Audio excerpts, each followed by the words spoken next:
We're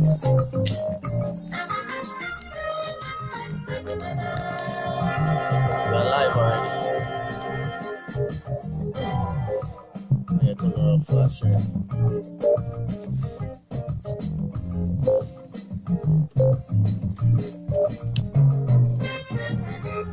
So, keep this heavy.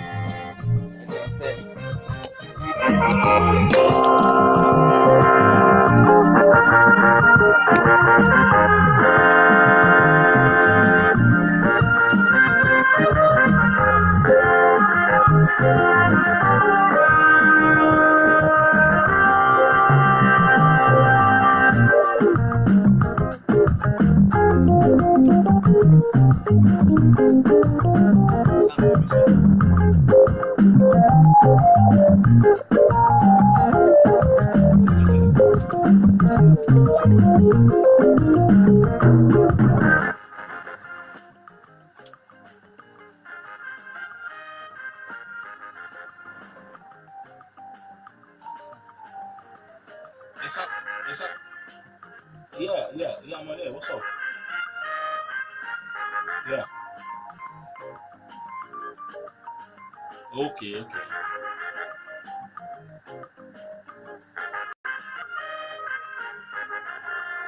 So, but they gave us an invite now. So, yes, we got an official invitation. Yes, they brought it to our office. Blog guy, because we have money. All right, no worry.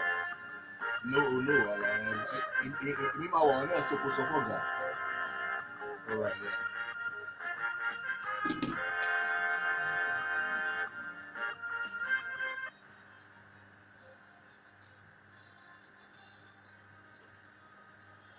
All right, it's a beautiful Monday morning.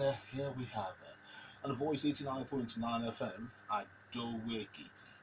Just 7 days to the highly anticipated governorship election here in Ekiti State. And there's just 5 days. Today is Monday, okay, Tuesday, Wednesday, Thursday, and Friday, of course, Saturday. Well, I've been calling it the Judgment Day as far as Ekiti is concerned. Now, before we get to the state, we have to trip out, we have to go out, and of course, decide what they want for the state in the next 4 years. What do you want for the state? What kind of development do you want? In what area would you want development? In what area would you want growth? This is the time for you to make that very, very crucial, key, vital, and important decision. And so this morning, that's what we'll be talking about. The Ekiti gubernatorial election. Yes, looking at what we have on the street there, the politics already heated, and of course, every candidate out there is trying to outwit the other to make sure that they are preaching the gospel. They sell their candidacy to the people in the streets there. My name is Joshua Adegbite, and this is a special interview program focusing the Ekiti gubernatorial election coming up July 14, 2018, this coming Saturday. Of course, this program is sponsored by the United Nations Development Program. I've got here with me my colleague, political analyst, someone who is very, very passionate about Nigeria, passionate about what I call him is a youth advocate. Of course, he's a political analyst, a social commentator, a critic. Put him down. I put it that way. Ayo-Akande, everyone in Nigeria is everyone good to have you in the studio. It's a great pleasure to be here. Good morning to Ekiti and Nigeria. The election is just around the corner. What does it feel like in town?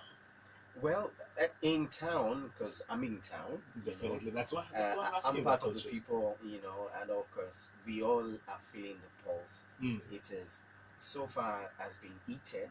I make bold to say that so far in the history of Ekiti State, 26 years now, since creation 1996, this is the most, not just controversial, also the most participated electoral process ever in the history of Ekiti State, having close to 35, exactly 35 candidates from various parties trooping in to say we want, I think we have access to, we should have access to the top seat of the state. So far it's been very heated, very, very interesting too.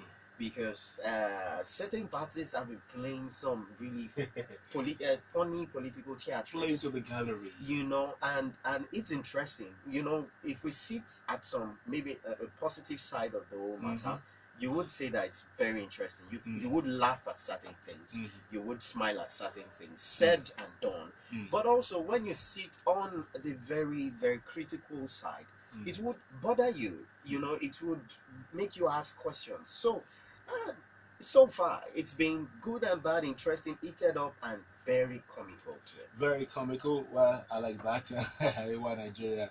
Let's look at the participation of youths. You understand that you are a young person. Yeah. Of course, there's always been this apathy on the part of Nigerian youths in the states. They just don't want to be involved, and they just feel like, well, I've got so many interesting things, so many things to do for my life, that I'm wasting my time being a part of this election process and everything. Your take this time around? I'm sure you've been with some youth groups here in the Ekiti State. Yeah.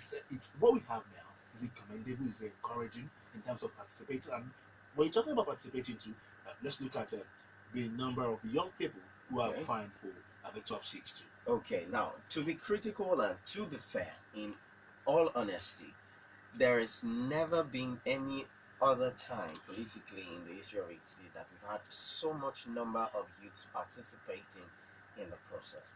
Not just participating in the process, but also gunning for that top seat, running for governor of Ekiti State. For the first time in the history of Ekiti State, I think we are beginning to have people in the age range of 30, 32, 35, you know, and then we are beginning to shift and move from the times when we had people as old as 40, 45, you know.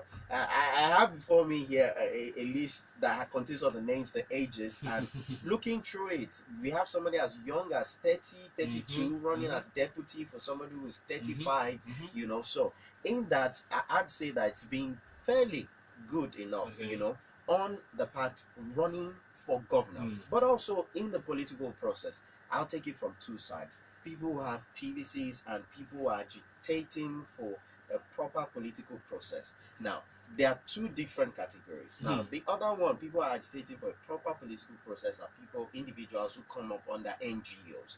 And also, according to from my research and my findings, this is also another time where we've had the highest number of NGO involvement in elections in Ekiti State.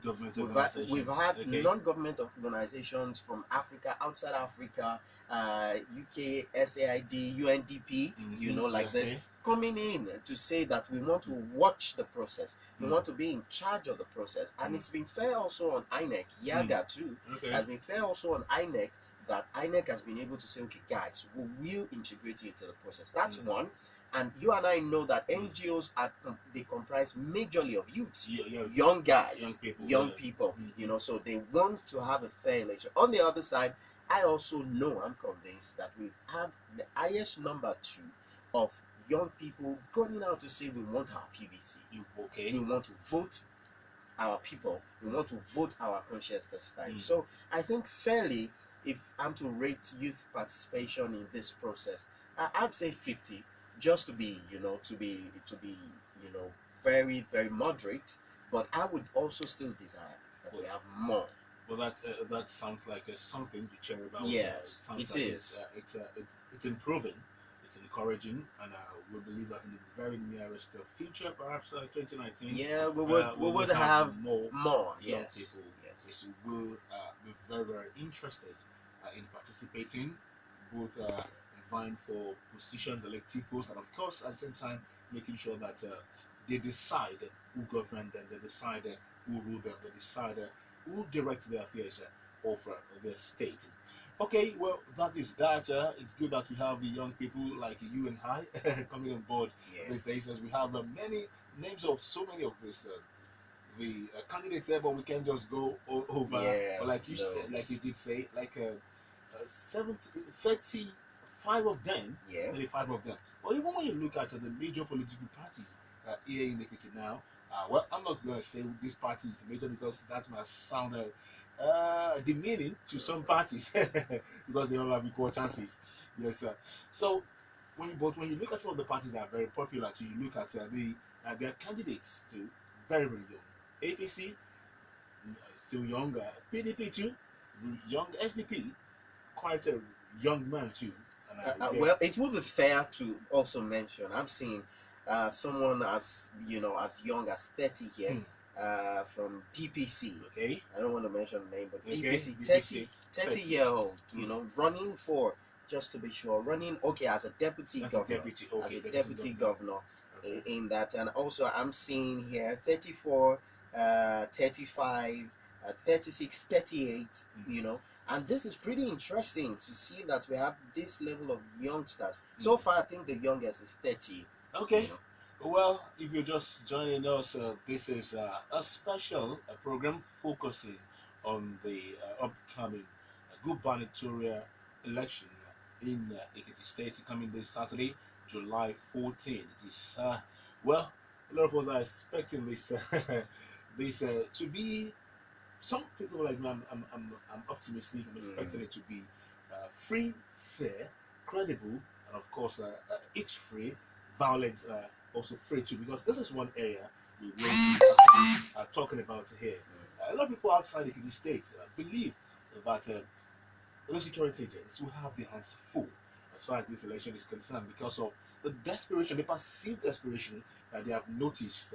Talking about the main contenders from their body languages, from the way they've been talking, that well, this might not actually be easy at all. Some people are even contemplating perhaps we might have to stay indoors and then don't participate in this so that we don't.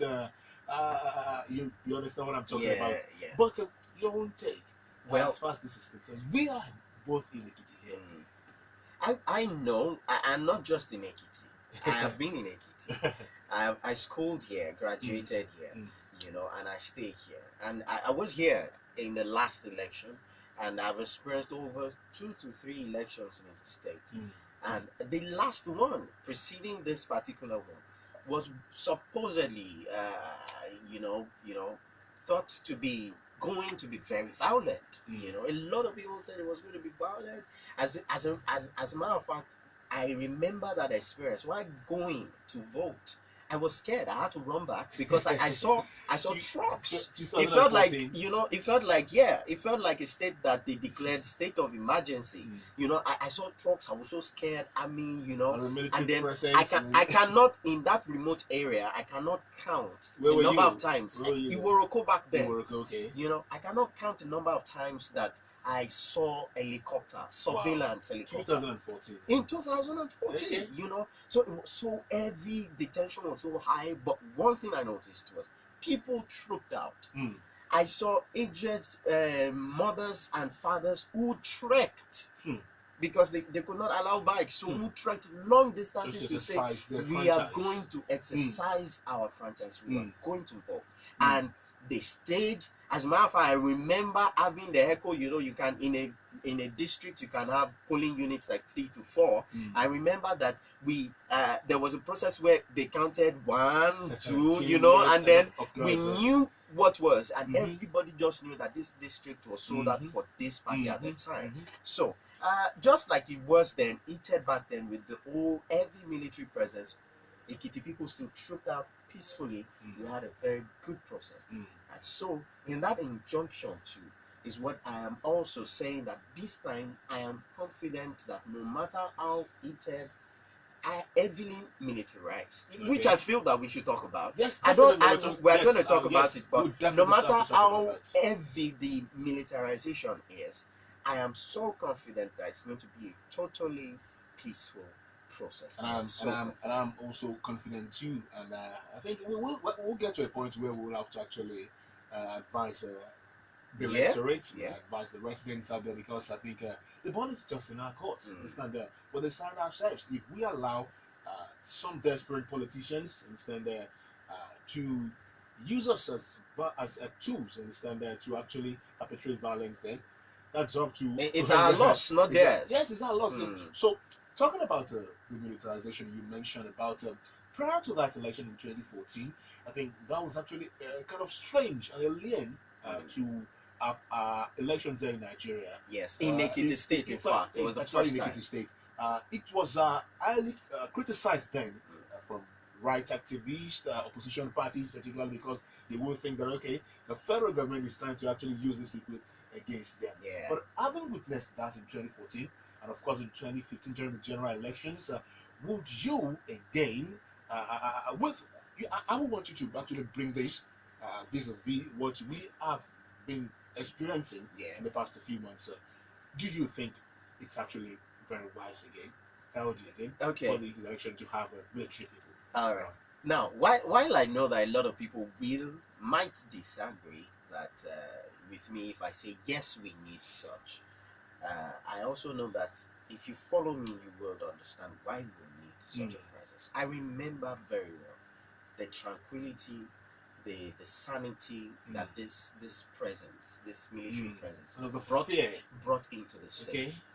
I saw Ekiti people with reverence, with that, not fear. It's more like when they say they just put us in our normal setting, in your place. In your place. Everybody just knew you can't drive, so if you have to walk far, just let us go together. We'll gist on the way. I cannot remember, as far as I know, anybody who was coerced, who was hampered. Apart from people, now I'm still going to get there. I'm still going to get there. But I did not see it as a way that it blocked people from exercising their franchise. It just settled peace. They were not. Not in any way. It was just clear that if you are out there to cause trouble, we will pick you. They were everywhere. We will pick you. You will not be able to run it. We will pick you. And that way it just put certain people. Of course, it was one of the most peaceful elections in the history of Ekiti. But also, I know that there were skirmishes in certain, in certain local governments and wards, but very, very little, very minute, opposed to what would have happened if we didn't have such a presence. So for this time around too, with the dynamics of this period, we know that yes, it might look like what we had in 2014, but it's a bit more dynamic right now. It's a bit different. The times have changed. Parameters and apparatus concerned are different right now. So I am also advocating that this should be done to just keep calm. If we are going to prevent war and outbreak, we must be able to show a system that will put everybody in check. That is what operates, because like it or not, if they don't come, somebody can just decide to, just shout and cause it, Nobody has paid him, but just feels that, why are you doing that, and decides to cause fight, and before you know it, some people take advantage of that opportunity and smash things. But if there is a proper system, which I feel that militarization will do, you know that you cannot even shout unnecessarily. Otherwise, one look, you know that you are in trouble. So that one is there. So Ekiti people should not be scared. It is for us, so that our houses will not be burnt, nobody will be killed or shot at. One, two, on the other side, they played a very active role in, let me use the word, picking individuals that were, caught, lobbying. That's they will come, lobbying voters. In terms of voters inducement. Inducement, that's the word, trying to bribe. And then, of course, we had a couple of them around who would stay, and then they would call people, if you do this, we'll give you this, and all of that. I think they played actively, even though somebody might say that, well, it was politicized at the time, where they picked certain people, they ignored certain people. We all know that is what plays out. But the truth is they helped, because I saw for the first time where a lot of people, it was out, it was so outrageous, the number of inducers that were picked up. It was a lot of people were picked up, locked up, and then I think some of them were persecuted, some of them were released later on, for whatever reason, but they also played active role in that, and they say, let these people do what they want to do, let them go their conscience, don't buy it, why should you, and then it helped, and overall it was the summation of what made us have what we have right now. That will now take me to this issue that some critical minds will also have to raise when we're talking about militarization of our elections. The police, we have them there to take care of this. We have the DSS too. We've got we don't have Peace Corps anymore. No. But we've got the civil Nigeria. Civil defense is there. NICDC. And from what I gathered last, Nigerian police will be deploying 30,000 officers to participate in this election, to ensure sanity, to ensure orderliness, not local governments. With this, I supposedly high number, the military coming again. Yeah. Did you think it's going to create fear? It's going to create as in a kind of trepidation in the hearts of people. Okay. Well, as a social psychologist, I have understood that it's not usually sometimes to change the system or to ensure a status quo in the system. You do not present familiarity to the people. You present something they're not familiar with. Our relationship, they are not familiar. Yes, our relationship with the police force, NSCDC, well, not so much of DSS, Department of State Security, but our familiarity with these individuals have made us, permit me to use the word, commonize these entities. So if we see 30,000 police officers, we'll just feel at home, and then I've heard in town, a lot of people have said stuffs like policemen, policemen, they are our friends, and it's their motto. Police is your friend. So it's just like asking your friend to come and guard you. You know that sometimes your friend might not do it so properly, might not do it so stringent, So everybody just feels at home. But we have mobile policemen who are not so familiar. Of course, and I know that they are going to be a part of this, but also if we have an input of the military, I feel that it will go a long way. Now, let me also clarify this: the military does not man polling units. Definitely, yes. I think you understand. So I'm saying this to clear that fear in a lot of people listening right now, where they feel like all this mobile policemen, all these military guys, they do not man polling units.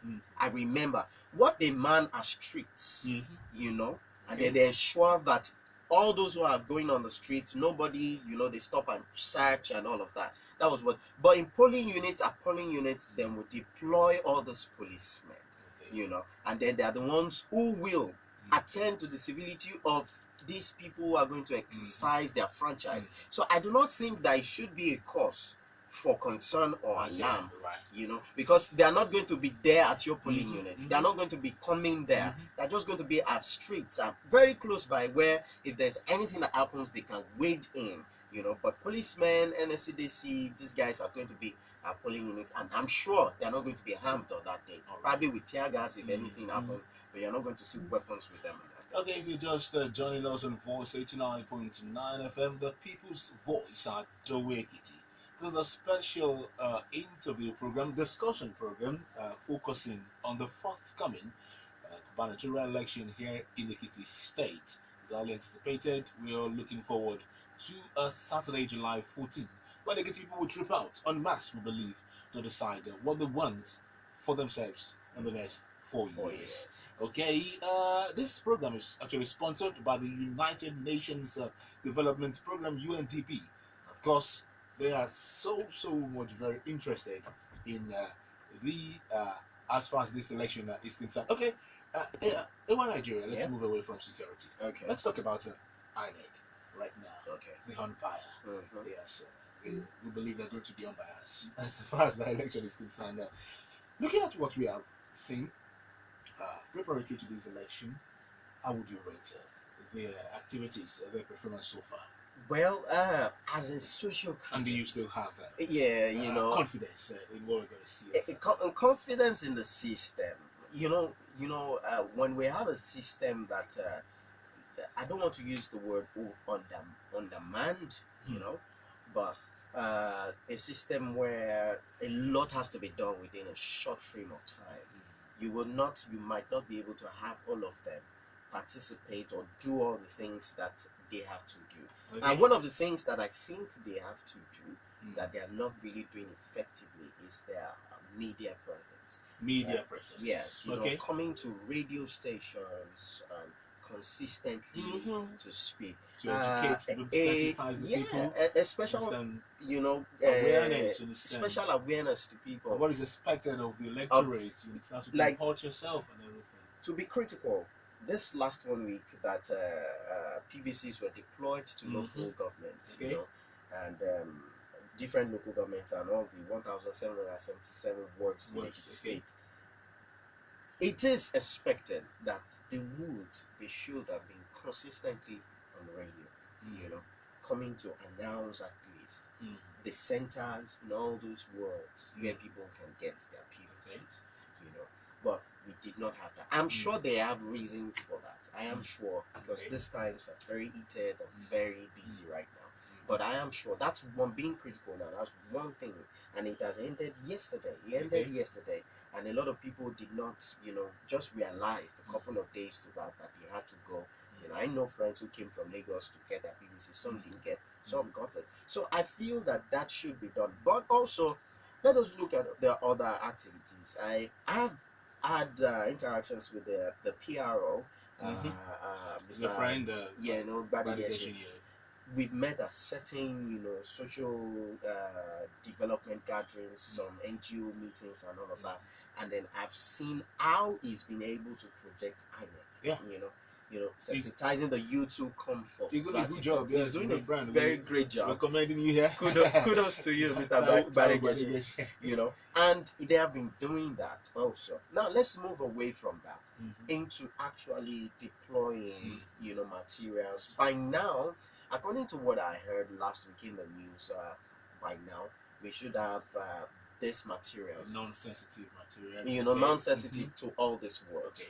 You know, distributed to all these works, and I know that they have been doing that. You know, I know they've been doing that. But also, let's look at also PVCs. You know, according to records, we have additional new 35,000 registered voters. They opened up that portal 2 months before, I think, June or before May. You know, and then they allowed people coming, which and let me say that their system almost collapsed, you know, because of the number of people who showed interest in the process. Like, we want to get our PVC, you know, and some have been able to get their PVC. So let me just quickly add this, that if you are there, I think you can still make it down to Ado, either the new one, the office at the new Road, or the one I just said. I don't want to use that popular so that it will not look like adverts. But you know, GRA there, and you can get it. So now I know that they have been doing this. So all in all, it looks so fair that they have been. Even though in the media we've had reports where they have been, you know, alleged to be favoring one party or the other. It's continued for over a week right now, but I think that it is also, you know, one of those political tactics. Okay, so that will take me to the next issue that we will actually look at on this program right now: the political parties themselves. You know, in Nigeria here, what we've observed, what we have noticed is that there's always this desperation on the part of political parties. Yes, you must be optimistic. You must be confident. You must do everything it takes. That's why you're in the contest in the first place. You want to win. But we've seen some ugly incidents. You understand? We've seen propaganda flying. We've seen stakeholders, gladiators, major actors as far as this election is concerned, throwing jabs at each other. You understand? Sparring with words. You understand? Reporting some fake news sometimes against personalities and some other parties. You understand? This have been what we've witnessed in the past, and that's in the past few weeks. That's why a lot of people are not comfortable with what the outcome or the conduct of this election would look like. What do you have to say about this? Because I think we must also talk to them too, talking about the major gladiators. Yes. As far as this election is concerned. Yes, I want to say that also, like I keep using the word in the history of Ekiti. In the history of Ekiti, we've had the highest number of propagandas ever. I think we've reached the limit, if you would ask me, because I think in one of the propagandas we almost hit at the number 2 man in the country, in one of the famous propagandas. I just felt too extreme, you know, and it only shows the desperation, you know, of these political parties to usurp power. But here is what I want to say: a lot of them are not facing the issue. They are not facing the issue. They are not facing the issue. They are not answering questions. I make bold to say that ever in the history, 26 years and down and counting, we've never had a political time, where we've had a lot of political questions to be answered, a lot of issues, social issues to be asking the right questions. And that's another angle. That's another angle. Because as a matter of fact, I think we should start from that angle. Because it is when people request for something, and then the political parties are not giving it, then we can be clearing that they are not answering the question. So, not just to talk for myself right now, let's sample general opinion. Many Ekitis are not asking the right questions. Asking the right question. You know, we're sentimental. They're not even asking questions at all. They are not. We're sentimental about our opinions. Sometimes we're emotional about our opinions. Sometimes we consider lineage inclinations. We consider family inclinations in most of these things. Sometimes, so we don't even see issues. We consider personal benefits sometimes, and then don't consider general benefit. The question I want to ask now is the total general outlook of Ekiti State. Do you think it is proper and okay for you as an Ekiti person? And one of my friends came from Lagos last week, and what we noticed is he put it up on social media and said, there is hunger in Ekiti State. You know, now he didn't tag what party was responsible for the hunger, whether it was federal, state, or whatever party, but he said there is hunger in it. And I'm sure that probably when he came, a lot of people asked him. He came from Lagos. Okay, you know, he came for an event here. I was going to say Lagos is also Nigeria. Yeah, so of course, you know that kind of thing. So for somebody to come from Lagos to have noticed the general outlook of issues or economic state of this our dear state right now, and say that there's hunger, that means the outlook is not good. We don't need to lie to ourselves. That might actually be his opinion. Yeah, of course, it might be his opinion, but sampling other general opinions, so you and I would say that putting 1 plus 2 together, 1 and 1 together, will be 2, and we might not be wrong if we say that general outlook of things are,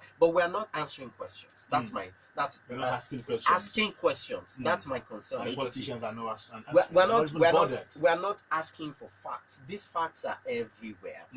Budge IT, a licensed body that is in charge of budget estimates and financial appropriations of states in Nigeria, they have documents online. They have documents everywhere that you can consult. There are other bodies that are in charge of data that you can consult, you know, that people can go and ask questions and get this fact, and then begin to inquire about the state, what is happening in our state. But many of us don't know. Maybe we don't know, or we don't care. We just want this person to be there. All right, thank you so very much, Ayo-Akande, Nigeria. This is a special discussion program focusing on the forthcoming July 14th gubernatorial election here in Ekiti State. That's what we're looking at here. We've talked about security and, of course, INEC. Yes, we're talking about the outlook of the state and, of course, the gladiators, the actors, the major actors themselves. Yes, you can also join the conversation. You can be part of the discussion on this program. The number to call is 814-441-9455. 814-441-9455. And don't forget that this program is sponsored by the United Nations Development Program, Undp. Let's see the first caller we have here. I think we have a few minutes to go on the program this morning. Hello, good morning. Good morning. Good morning. Okay, good to have you on the show.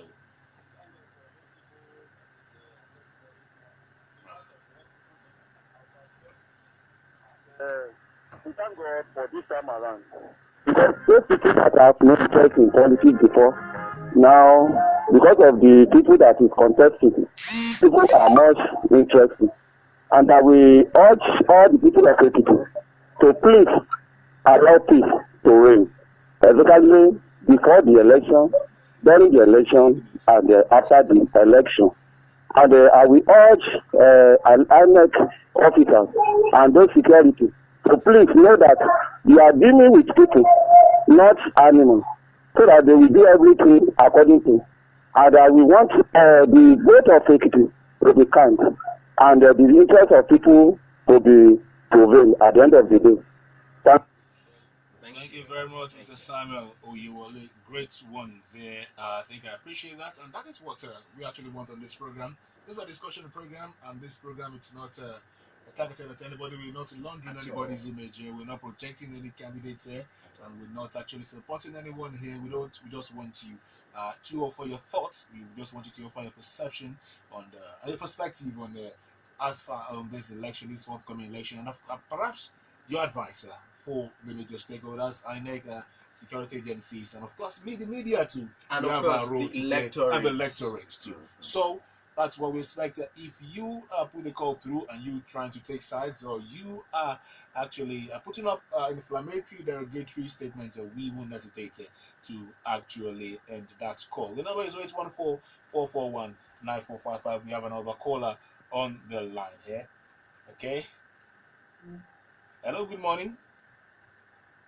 Okay, that call dropped there. Sorry, you can call back 814-441-9455, a special program sponsored by the United Nations Development Program, focusing on the forthcoming July 14th gubernatorial election here in Ekiti State. Okay, we seem to have a challenge with. Okay, let's see. Let's try from this end. All right. Okay, we lost that again. We lost that again. You can call back. Yeah, AY, yes, Yeah. what area we're in touch with? Okay, we're looking at the 16 local governments area. Okay, let's see. Okay, hello, good morning. Hello, good morning. Good morning. Yeah, good morning. Hello, good morning. Yeah, hello.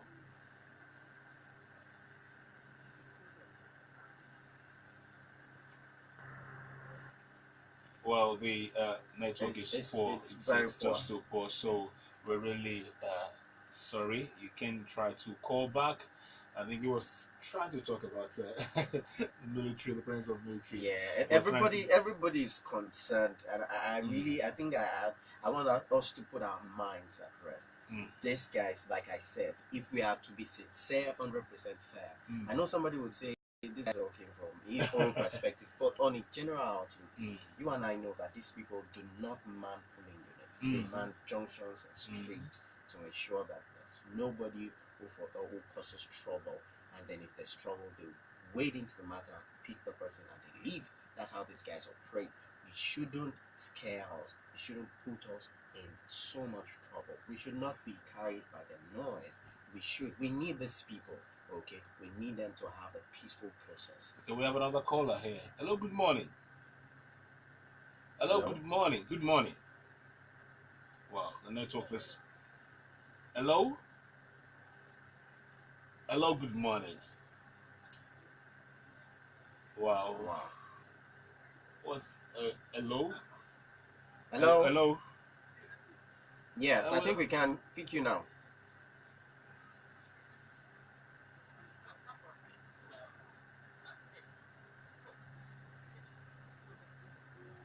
Okay. We can't pick you, so what's sorry. What's with the network this morning? Wow. I think we can do WhatsApp. Okay, yes. WhatsApp, please. If you can't reach us on the phone line, you can also send your message to our WhatsApp portal. It's still the same number with 144419455. I would like to take a few more calls and messages there. We like to also have your own contributions too, as far as this very critical, very key issue is concerned. 814-441-9455 is the number. We want your contribution We want your perspective, your thoughts as far as these very germane issues concerned. Hello, good morning. Good morning. Good morning. Okay. Okay. Okay, glad to have you join us. We can hear you. Yes. Go ahead with your contribution. Hello? Uh, the president of the military in a political system is right. We don't have to use. We don't have to personalize it. We don't have to use some. I don't want to say selfish or. Oh, okay. We lost you. Well, I think it's an opinion to that to Babalala, but you can call back on and tell us still you can send your message. Maybe I should clear this part. I understand what he's trying to say. That by INEC rules, code of conduct, it would be more. I think it's only provision is given to only the police. So, but I already said it that when it comes to elections, these guys are the ones who man polling units. But we're talking about security here. Politics has now, election periods have turned to issue of election and then security. Two things. Okay. So when these two things are brought to bear, we would have. There's no way we would not need the two. While the police are working at the polling units, these guys are busy to ensure that there's security. It's not until things break down before we now invite them. You know how many days it will take them to calm down? The history of elections in Nigeria here, so much can happen where even military men were killed in River State. Hello, good morning. Yeah, good morning. Sir. Okay, Allah, it's a pleasure having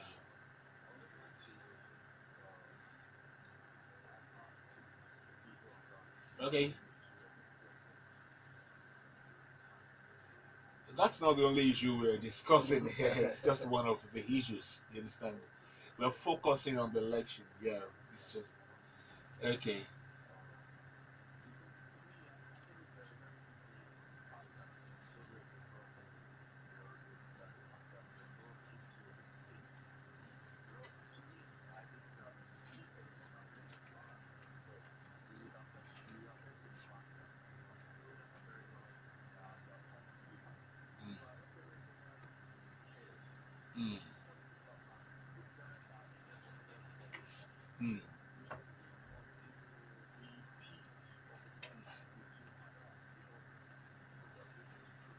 Okay.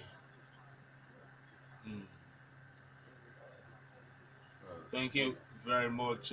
We will just take one more call before we leave the studios on this program this morning. Just one more call. Our time is fast. Enjoy it 14441. But and if I would prefer you to call and to call and actually talk about something else.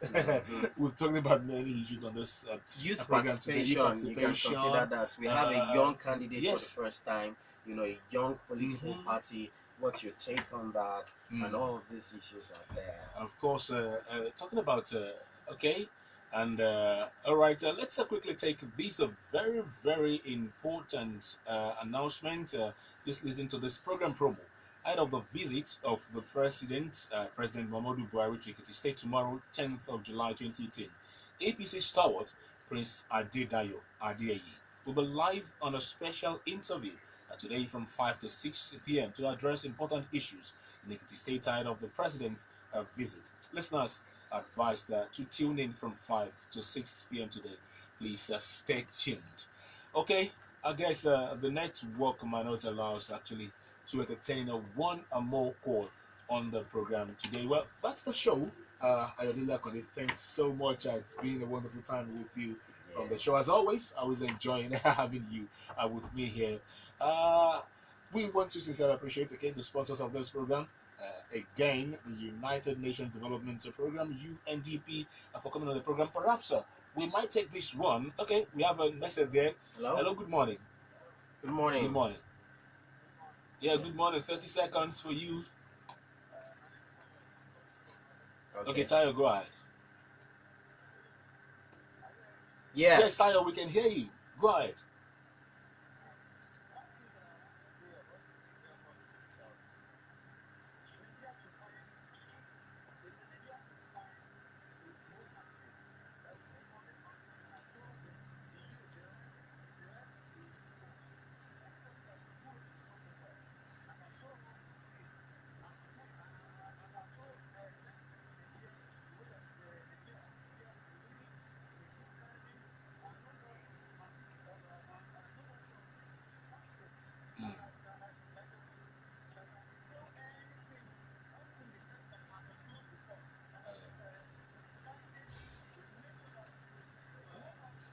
All right.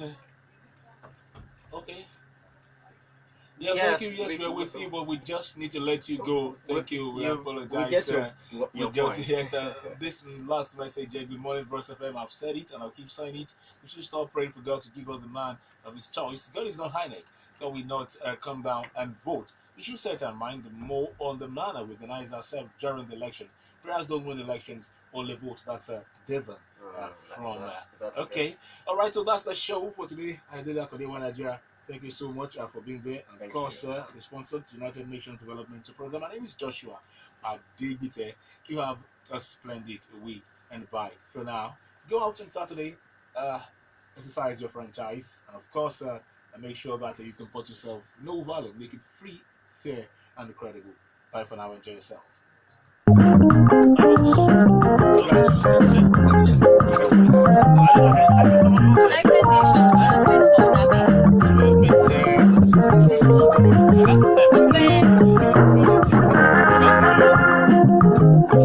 Thank you.